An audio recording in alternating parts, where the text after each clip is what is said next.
Visa போராட்டத்தில் கைது பண்ணாங்க, ரொம்ப கடுமைப்படுத்தினாங்களா என்ன இது?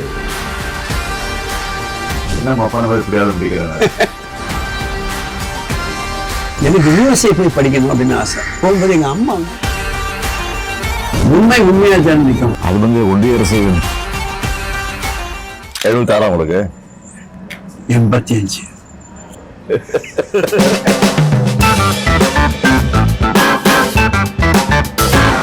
உங்களுக்கு இந்த பேர் வர்றதுக்கு என்ன காரணம்? என் பேர் நம்பி நாராயணன். ஆமா, திருக்கல்குடி கோவிலுக்கு பேரு நம்பி கோவில். சரிங்க. என்னுடைய அப்பாவுக்கு அம்மா பேரு நம்பி, அந்த வசீட்டை ஒரு நம்பின்னு ஆரம்பிச்சாரு அந்த பேரு.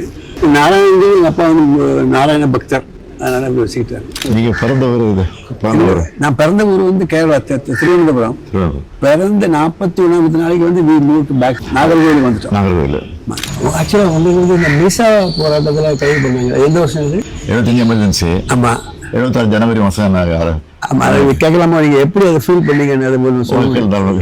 எப்படி அது மிஸ் அது ரொம்ப கடுமைப்படுத்தினாங்களா என்ன இது? அது 76 ஜனவரி 31 நான் அரெஸ்ட் ஆனேன். சரி. ஆட்சி கலைஞ்ச உடனே தலைவர் வீட்டுக்கு போலீஸ் வந்துருச்சு. உங்களை கைது பண்ணல, உங்க பையனை அரெஸ்ட் பண்ண வந்திருக்காங்க. அப்புறம் வந்து நான் வந்து ட்ராமாலாம் நடிச்சிட்டு இருந்தேன். முரசை முழங்குன்னு ட்ராமா, திண்டுக்கல் தீர்ப்புன்னு ஒரு ட்ராமா, சரி, அந்த மாதிரி ட்ராமாலாம் நடிச்சிட்டு இருந்தேன். அதனால என்ன அரெஸ்ட் பண்ண சொல்லி அங்கே ஆர்டர் போட்டாங்க மேலேருந்து. உங்களை அரெஸ்ட் பண்ண வரல, உங்கள் சன்னை அரெஸ்ட் பண்ண வந்துருக்கேன் சார். அவன் நாடகத்துக்கு போயிருக்கான், நாளைக்கு நைட்டு தான் வருவான், வந்தோன்னு நானே ஃபோன் பண்ணுறேன், ஃபோன் பண்ணி வந்து அழைச்சி போங்க அப்படி சொல்லி அனுப்பிச்சிட்டாரு. அதுக்கப்புறம் நான் ஸ்ட்ரெயிட்டாக வீட்டுக்கு வந்துட்டேன். தலைவரை ஃபாதரை பார்த்தேன். நான் அரெஸ்ட் பண்ண போலீஸ் வருது, நான் ஃபோன் பண்ணி சொல்ல போகிறேன் கமிஷனருக்கு, ரெடியாக இருந்தார். உடனே பிடிச்சி வச்சு ரெடியாகி கிளம்பிட்டேன். எனக்கு ஃபஸ்ட்டு ஜெயிலில் தான். எப்போவுமே கைதிகளை வந்து சிறைக்கு வந்து நைட்டில் நாட்டக்கூடாது. ஆனால் என்னை வந்து என்ன பண்ணுறாங்கன்னா, நைட்டோட நைட்டாக ஏழுக்கு கூட்டு போய் உள்ளே போகிறான். எனக்கு சுடுகாடு மாதிரி இருக்குது, 10 பறவை கொண்டு மாதிரி இருட்டு போகணும். கைதிகள்லாம் அங்கங்கே அடிச்சு வச்சுருக்காங்கல்ல, ஒருத்தங்க பாடிட்டு இருப்பாங்க, ஒருத்தங்க கத்திக்கிட்டு இருப்பாங்க, பேசிகிட்டு இருப்பாங்க, ஒரே சவுண்டு. மத்திய சிறை கடைசி பிளாக், 9th பிளாக். அங்கே யாரை அடைச்சி வச்சுட்டாங்கன்னா, அந்த தொழுநோய் அந்த பேஷண்ட்டை தான் அங்கே இருந்திருக்கிறாங்க. ஏன்னா பஞ்சு, இந்த ரத்தம் எல்லாம் எல்லாம் செவத்தில் இருக்குது. அவன் வரிசையாக 11 ரூம்ஸ். அதில் தாராளமாக படுக்கிறதுனா ஒருத்தர் 2 பேர் தான் படுக்கலாம். ஒரு ரூம்லேயும் 9 பேர் 10 பேர் படுத்துருக்காங்க. எல்லாம் தூங்கிட்டு இருக்காங்க. நான் உள்ளே போன உடனே தெரியாமல் இருட்டில் ஒருத்தர் மீச்சிட்டேன் கையை. யாருன்னு பார்த்தா வீரமணி. ஓ, தம்பி முடிச்சாரு. சாரிண்ணா நீங்க வாவான்னு கூப்பிட்டாரு. அந்த சென்னை சிறைச்சாலை மருத்துவர் பொறுத்தவரைக்கும் என்னன்னா, வித்யாசாகர்னு ஒரு சூப்பரண்ட் இருக்காங்க. அந்த சூப்பரண்ட் வந்து பச்சைபாஸ் காலேஜ் ட்ரஸ்ட்ல எலெக்ஷன் நிற்கிறாரு. அப்போ வந்து என்விஎன் சோமுன்னு அந்த திமுகல அவர்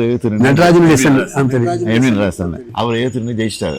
அதுல அவருக்கும் அதாவது மிசா கைதிங்கிறது ஒரு நாளைக்கு 40 ரூபா 60 ரூபா செலவு பண்ணணும். ஒரு கைதிக்கும் ஃபேன் போட்டு கொடுக்கணும், பெட்டு கொடுக்கணும், கொசுவரை கொடுக்கணும், பேஸ்ட் கொடுக்கணும், ப்ரஷ் கொடுக்கணும், எல்லா ஃபெசிலிட்டியும் இருக்கு. ஆனா எந்த வசதியும் கிடையாது. 9 பேர் வரிசையா புழக்க வச்சிருக்காங்க. யூரினுக்கு ஒரு பானை, குடிதண்ணீருக்கு ஒரு பானை பக்கத்து பக்கத்துல இருக்கும். அந்த மாதிரி அது சில யூரின் பாஸ் ஆகி ஃபுல்லாகி வழியும். ஏப்பா, 9 பேர் படுத்திருக்கோமே, 9 பேர் யூரின் போனதுல என்ன வருது? டார்கெட்லாம் காலையில எழுச்சி போகணும். 2-3 டாய்லெட்டா இருக்கும். அது ஒரு 10 நிமிஷம் திறப்பாங்க. அதுக்குள்ள அந்த 100 பேரும் போயிடணும். அந்த மாதிரிலாம் குடும்பம் இருந்துச்சு. நைட்ல 8 மணிக்கு 3 மணிக்கு வருவாங்க. ஒரு 9 பேர் 10 பேர் வருவாங்க. அது ஆயுள் கைதி இருக்காங்களா அங்க, அவங்கள வச்சு அடிக்க வைப்பாங்க. ஓப்பா, வரிசையா 10 ரூம் இருக்குன்னு வச்சுங்களேன். 10ஆம் நம்பர்ல கூப்பிட்டு அதில் 10 பேர் வருவாங்க. அடி எங்களுக்கு சத்தம் கேட்கும். நாங்கள் 1ஆம் நம்பர்ல இருக்கோம். அப்போ எங்களுக்கு வர வரைக்கும் நாங்கள் பயந்துட்டு உட்காந்துருக்கணும். அடிச்சு புஷாவிட்ட தெளிஞ்சிடும். எழுதி கொடுத்துரு, நான் கட்சி விட்டு விளைக்கிறேன் அப்படின்னு கேட்பாங்க. ஒரு 5-6 பேர் எழுதி கொடுத்துருக்காங்க. பயந்து அடி தாங்க முடியாமல் நாங்களாம் முடியாதுன்னு சொல்லிட்டோம். உயிரே போனாலும் நாங்கள் வந்து பண்ண முடியாதுன்னு சொல்லிட்டோம். மிஸ்ஸாங்கிறது மெயின்டெனன்ஸ் ஆஃப் இன்டர்னல் செக்யூரிட்டி. அது வந்து கோர்ட்டுக்கு போக முடியாது. இப்படி 4 மாதம் அப்படியே இருந்தோம். அதுக்கப்புறம் தலைவர் என்ன பண்ணாரு, ஜெயிலில் இருக்கிற எங்கள் குடும்பத்தெல்லாம் பார்க்கணும், கைதிகளை பார்க்கணும், அலோவ் பண்ணலைன்னா நாங்கள் ஜெயில் வாசல் வந்து உண்ணாவிரதம் போகிறோம் அப்படி தலைவர் அனௌன்ஸ் பண்ணிட்டாரு. பயந்து போய் என்ன பண்ணிட்டாங்க, இன்டர்வியூ கொடுத்தாங்க. ஃபர்ஸ்ட் தலைவர் கொடுத்தாங்க. தலைவர் தான் பார்க்க மாட்டேன்ட்டாரு. கட்சிக்காரன் எவ்வளோ பேர் இருக்கான், என் பிள்ளைய பார்க்க ஃபர்ஸ்ட் பார்க்க மாட்டேன், அவங்களெல்லாம் அலோவ் பண்ணுங்க, பண்ண பிறகு நான் பார்க்குறேன். அப்புறம் எல்லாரும் பார்த்த பிறகு என்ன பார்த்தாரு. அப்போ கூட வரும்போது நான் என்ன பண்ணேன், ஃபுல் கேஸ் ஷர்ட் போட்டு காயம் உடம்புலாம் காயம் இருந்ததெல்லாம் சொல்லலாம். அது சூப்பரண்டே சொல்லி அனுப்புறாரு. மேலே கூப்பிட்டு இந்த காயெல்லாம் காட்டக்கூடாது, ஃபுல் கேஸ் ஷர்ட்டை போட்டுவாங்க அப்படின்னு சொல்லி ஃபுல் கேஸ் ஷர்ட்டை போட்டு சொன்னார். அப்போ தலைவர் பண்ண தலைவர் புரிஞ்சுக்கிட்டாரு. 1 வருஷம் கரெக்டாக 1 இயர் தான். 1 இயர் இவ்வளோ இருக்குதுங்க. அவன் 1 இயர் தான். வெளியில் வந்த பிறகு நாங்கள்லாம் சேர்ந்து கம்ப்ளைண்ட் பண்ணி அப்புறம் இஸ்மாயில் கமிஷன் என்கொயரின்னு ஒன்று போட்டாங்க. அதில் போய் இதெல்லாம் நான் சொல்லியிருக்கேன், எல்லாம் பதிவாயிருக்கு. நான் 89 ஜெயிச்சு உள்ளே போகும்போது தலைவர் சிஎம் இருக்காரு. அப்போ நான் இதெல்லாம் ரெக்கார்ட் பண்ணியிருக்கேன் அசம்பிளியில். இதே மாதிரி தான் ஒரு காரணம் இல்லாமல் ஒரு ஃபேப்ரிகேட்டட் கேஸில் அரெஸ்ட் பண்ணுறாங்க. நானும் அதே மாதிரி தான் கிட்டத்தட்ட அனுபவிச்சிருக்கேன். இதில் எப்படி இன்ட்ரெஸ்ட் உங்களுக்கு வந்தது? நீங்கள் படிக்கும் போதே வந்துருச்சா? படிக்கும்போது இன்ட்ரெஸ்ட் வர்றதுக்கு மெயின் காரணம் வந்து என்னன்னா, நான் வந்து வெரி பிரைட் ஸ்டூடெண்ட். எனக்கு வந்து இந்த ராக்கெட்ரிங்கிறது வந்து அப்போ வந்து எனக்கு வந்து தெரியும். ஆனால் அந்த ராக்கெட்ரி நம்ம பண்ணுவோம்னோ நம்ம முன்னேறும் அதெல்லாம் அதை பற்றின ஒரு ஐடியா கிடையாது. எனக்கு யூஎஸ்ஏ போய் படிக்கணும் அப்படின்னு ஆசை. அப்போ யூஎஸ்ஏக்கு அப்ளை பண்ணேன், பிரின்ஸ்டன்லையும் அப்ளை பண்ணேன், கால்டெக்லையும் அப்ளை பண்ணேன். ரெண்டுலையும் அட்மிஷன் கிடைச்சது. வந்துருச்சு. போகும்போது எங்க அம்மா வந்து ஒரு heart patient. 6 days are number. Doctor சொல்லிட்டாரு, நீ எத்தனை நாள் ஆகும்னு சொல்ல முடியாது, நீ போன உடனே கூட அவ செத்து போயிடலாம் அப்படின்னாரு. நான் பயந்து போய் உட்காந்துட்டேன். அந்த வருஷம் கட் பண்ணேன். அடுத்த வருஷமும் கட் பண்ணேன். அடுத்த வருஷம் கட் பண்ணும்போது தான் எங்க அம்மாவுக்கு தெரியுது நான் வந்து வேணும்னே அவளுக்காக நீங்க உட்காந்துருக்கேன் அப்படின்னு. அதுக்கப்புறம் அவங்க இறந்து போயிட்டாங்க 2-3 வருஷத்துக்கு பிறகு. நானும் அதுக்காக ஐஎஸ்ஆர்ல ஜாயின் பண்ணி போயிட்டு இருக்கேன். இறுதி கல்வியில் படிக்கும் போதே நான் வந்து ஆடிட்டோரியல் கான்டெஸ்ட்ல கலந்துருக்கேன். 63-64 காலகட்டத்தில் அண்ணா வந்து ஒரு ஜட்ஜா இருக்காரு. அப்படிதான் ஃபர்ஸ்ட் டைம் நான் அண்ணாவை பாக்குறது அங்க வச்சு தான் பாக்குறேன். அண்ணா பார்த்தது அப்போ? ஆமா, அப்பதான் பாக்குறேன். இந்தி போராட்டம் நீங்களே போனீங்களா? இந்தி எதிர்ப்பு போராட்டத்தில் நாங்க ஆக்சுவலா பயந்து போயிட்டோம். மதுக்கரையில வந்து ஷூட்டிங் நடக்குது, கோயம்புத்தூர் மதுக்கரை. நாங்க தொடங்கினது வந்து மதுரையில, கோயம்புத்தூர்ல பண்ணி அது கையை மீறி போயிடுச்சு. நாங்க எதுவுமே வன்முறையில் ஈடுபடுறது நாங்க அதுக்கு போகவே இல்லை. நாங்க வச்சு அவங்க இவர மாதிரி ஒரு சாதாரண துப்பாக்கி ஷூட் பண்ண மாட்டோம். அது எத்தனை பேர் இறந்தாங்க? ஆமா, 300 பேருக்கு மேல இருக்கும். ஆனா வெளியே சொன்னது வந்து 10 பேர், 22 பேர் சொன்னாங்க. இந்த மொழி வந்து நம்ம ரத்தத்தில் ஊர்னது. இருக்கக்கூடிய தலைவர்களே அதுக்காக வேண்டி பாடுபட்டு இருக்கிற ஆள் நீங்க ஒரு ஆள் தான். அண்ணா மீது வந்து உங்களை எப்படி பற்று வந்தது? ஒரே ஒரு காரணம் தான், அவருடைய பேச்சு திறன். நாகர்கோவில்ல வந்து திமுக மகாநாடு நடக்கு. மழை தண்ணி இது வரைக்கும் நிற்கும். அப்படியே நின்றுட்டு நாங்க பேச்சை கேட்கிறோம். அது ஒரு மெஸ்மரைசிங் டாக். அப்படியே அந்த கூட்டம் அப்படியே நிற்கும். அவருடைய வார்த்தைகள்லாம் எண்ணப்பட்ட வார்த்தைகள். மிஸ்டர் அண்ணாதுரை டேஸ் ஆர் நம்பர்ங்கிற போது but my steps R measured அப்படிம்பார். இம்மீடியட். அதாவது அதுக்கு ஒரு நிமிஷம் யோசிக்கிறது கூட கிடையாது. ஆங்கிலத்திலையும் சரி தமிழ்லையும் சரி அவரை பிடிச்சதுக்கு யாரும் கிடையாது. ஏன் அவங்க கலைஞர் இருக்கீங்க, அவருடைய பேச்சுமே வந்து அதுக்கு இதுல எமோஷன் இருக்கும். ஒரு மாதிரி உறங்கிட்டு இருக்கவே முடிச்சிருவோம். திருக்குறள் உரை எழுதியிருக்காங்கல்ல, பரிமேல எழுதியிருக்காரு. அப்ப குரல் இவரு எழுதியிருக்கிறதுல தெய்வம் தொழால் கொழுந்தன் தொழில் எழுவாள் பெய்யன பெய்யும் மழை. அந்த இன்டர்பிரேஷன் வந்து யாருமே சொல்லல. அண்ணா கிட்ட நேரடியாக நீங்க பேசிருக்கீங்களா? பேசிருக்கேன், நான் பேசிருக்கேன்.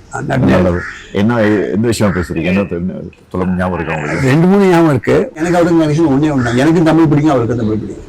அப்ப ஆக்சுவலாவே அந்த சமயத்துல வந்து தமிழுக்காக வேலை பார்க்கலாங்கிற அளவுக்கு நாங்க வந்துட்டோம். அப்ப அவர் சொன்னார், நீங்க எல்லாம் முதல்ல நாட்டுக்கு பணிக்கு போங்க, மும்பை இங்க வராதிங்க. ஸ்கூல்ல படிக்கும் போது இளைஞர் திமுக ஒரு மன்றம் வச்சிருந்தேன். அப்போ அவருக்கு மணி விழா நடத்தணும்னு சொல்லி நான் பிளான் பண்றேன். அப்போ அவர் வீட்டுக்கு போறேன். அவர் உடம்பு சரியில்லாம பார்க்க முடியாது அப்படின்ட்டாங்க. இது எப்படி அண்ணா மெசேஜ் போய் எதுக்கு வரலாம் வருஷம் அப்படின்ட்டாரு. அவருடைய காரை அனுப்பிச்சு வைக்கிறாரு. இந்த கார் நம்பரோட ஞாபகம் இருக்கு, 7007. அந்த கார் நம்பர் மஞ்சள் காரு. அந்த டிரைவர் பேர் சண்முகம். அந்த கார் வருது எனக்கு. எப்படி வச்சிருக்கீங்க? எதுக்கு வந்து கேட்டாரு. இந்த மாதிரி நாங்க அப்புறம் மன்றம் வச்சிருக்கோம், மணி விழா நடத்த போறோம், நீங்க வரணும் அவசியம். சரி அப்போ நான் சொல்றேன் அப்படின்னாரு. இல்ல நீங்க பேர் சொல்றேங்க. என்ன அப்பா நம்ம இப்படியாவது முடிக்கிறாங்க. இன்னொரு இது கூட உங்கள்கிட்ட ஷேர் பண்ணிக்கணும். மகேந்திரகிரி ப்ராஜெக்ட் எங்க அந்த இடத்துக்கு கொண்டு வர்றதுக்கு ஒரு மெயின் காரணம் வந்து நான் வந்து அதனுடைய சர்ச் கமிட்டி, எங்களுடைய தீவிர எதிர்ப்பு திட்டம் வந்து அங்கதான் இருக்கு. மகேந்திரகிரி பொதிகை மலைன்னு சொல்லக்கூடியது அதுதான். அதுக்கு பேக்கில் இருக்கிறது பேர் மகேந்திரகிரி. இந்த வந்து பொதிகைன்னு வைக்காம மகேந்திரகிரி பேரை தப்பா வச்சுட்டோம். நான் வந்து கிட்டத்தட்ட 27 தடவை அந்த மலைக்கு மேலே ஏறி இருப்பேன். இன்னைக்கு உள்ள மலை இல்லை, இன்னைக்கு உள்ள மலையில ரோடு வீடு எல்லாம் இருக்கு. அன்னைக்கு காடு நாகப்பாம்பும் அது அந்த மாதிரி மலையில ஏறி போயிருக்கோம். கீழடி பொருணெல்லாம் பாத்தீங்கன்னா கீழடி ஆராய்ச்சி தான். சரி, கீழடியை பத்தி எனக்கு வந்து ஒரு கருத்து இருக்கு. கீழடி பத்தி இல்ல, பொறுமையை பத்தி ஒரு கருத்து இருக்கு. அது வந்து ஒன்றிய அரசு கோபல் பண்ணாங்க நல்லா வரும். உண்மையா தான் நிற்கும். நம்முடைய சங்க இலக்கியங்கள்ல இதனுடைய சான்றுகள் இருக்கு. பூம்புகார் நம்ம வந்து ஒரு கடல் ஆராய்ச்சி காவிரி பண்ணோம். அது கலைஞர் இருக்கும்போது பண்ணாரு. அதுக்கப்புறம் வந்து ஏன் ஒண்ணுமே பண்ணலைன்னு எனக்கு தெரியல. அது வந்து கவர்மெண்ட் மாறுறதுனால அப்படியே விட்டாங்க. அதை நீங்க பண்ணீங்கன்னா ரொம்ப நல்லா இருக்கும். பண்ண ஆரம்பிச்சாங்க. ஆமா, உங்களை மாத்திரம் தான் நம்பி இருக்காது, வேற ஒன்றுமே இல்லை. இப்போ வந்து காலை உணவு நீங்க கொடுக்குறீங்களா? இது ஒன் ஆஃப் தி ஃபென்டாஸ்டிக். இப்போ என்ன அடிப்படை தேவை நமக்கு? மக்களை வந்து ஓரளவுக்கு அறிவு கொண்டு வரணும், எஜுகேஷன் கொண்டு வரணும். இப்படி காமராஜுக்கு வந்து மதிய உணவு திட்டம் பேர் கொடுத்ததோ கரெக்ட். அது மாதிரி திராவிட மாடல் அரசுக்கு வந்து காலை உணவு திட்டம் வந்து கரெக்ட். ஆமா ஆமா. விண்வெளி தழும்புகள் எனக்கு ஏற்பட்ட துன்பம் வாழ்க்கை செலுத்துறது தமிழ் டிரான்ஸ்லேஷன் மாதிரியே இருக்காது. உண்மையிலேயே தமிழ் எழுதுன மாதிரி இருக்கும். முடிஞ்சா நீங்க வாசிச்சு பாருங்க. கையெழுத்து தமிழ்லேயே போட்டு அனுப்பி. நன்றி நன்றி நன்றி, மகிழ்ச்சி. இது வந்து என்னோடது.